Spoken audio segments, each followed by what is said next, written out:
Olá! Nesse breve tutorial, eu gostaria de mostrar para vocês a criação de um gráfico de dispersão no Excel 2016, usando os dados que foram mostrados no post.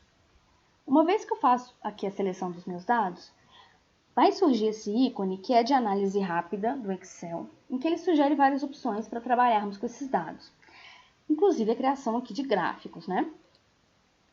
Dispersão é o gráfico que a gente quer, e aqui de fato eu já consigo pré-visualizar como seria, e é exatamente esse que eu desejo. Mas pode ser que o Excel sugira outro tipo de gráfico de dispersão, e eu gostaria de mostrar para você como fazer nesse caso. Eu vou clicar em mais, todos os gráficos e XY dispersão.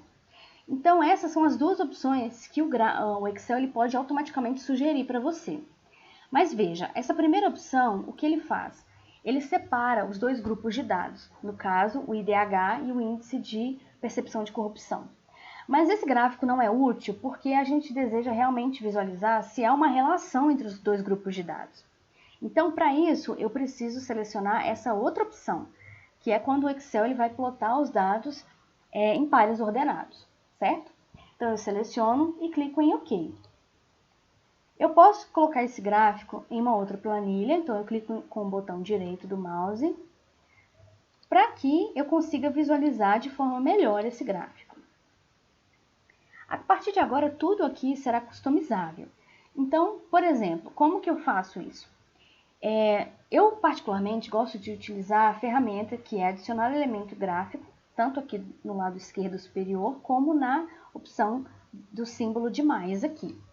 Então, por exemplo, posso colocar título ou não, depende de como é a minha apresentação, de como eu vou usar esse gráfico. Eu deveria colocar o título dos eixos para de fato informar ao público quais os dados eu estou trabalhando. Agora, outras opções opcionais são, por exemplo, a linha de grade. A linha de grade, ela pode ser útil na minha análise, tanto a horizontal como a vertical, mas em uma apresentação, talvez se eu retirar, a visualização fica bem mais limpa, menos poluída. Então, depende muito de como você vai apresentar esses dados.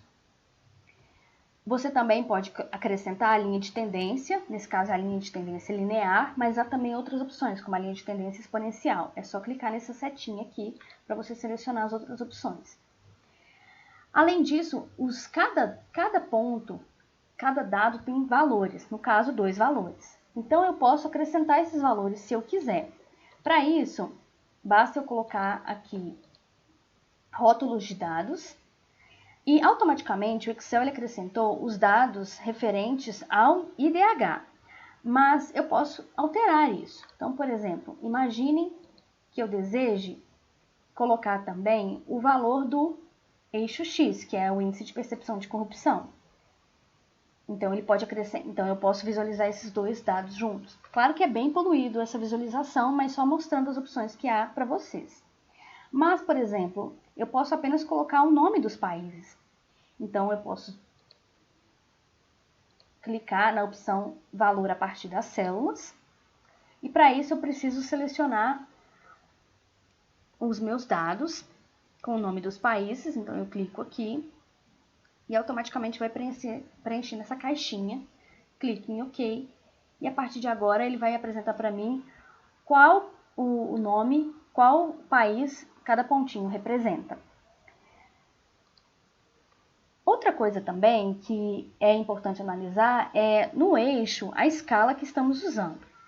No caso do IDH, o IDH ele vai de 0 a 1. Mas se vocês observarem, não, o menor IDH ele começa a partir de 0.500. Então, eu posso alterar essa escala. Para isso, eu posso clicar 2 vezes rapidamente aqui sobre o eixo e vai aparecer essa caixa com a opção aqui para mim. Então, em vez de limite em 0, eu vou colocar como 0.400. Aperto Enter. E aí, vocês podem observar que agora a escala ficou bem melhor. E eu consigo visualizar os dados mais perto, né? E, de fato, perceber melhor a tendência aqui e a relação entre esses dois grupos de dados. Bom, qualquer dúvida que vocês tiverem, pode colocar na nossa opção de comentários lá no nosso blog, tá bom? Obrigada por assistirem.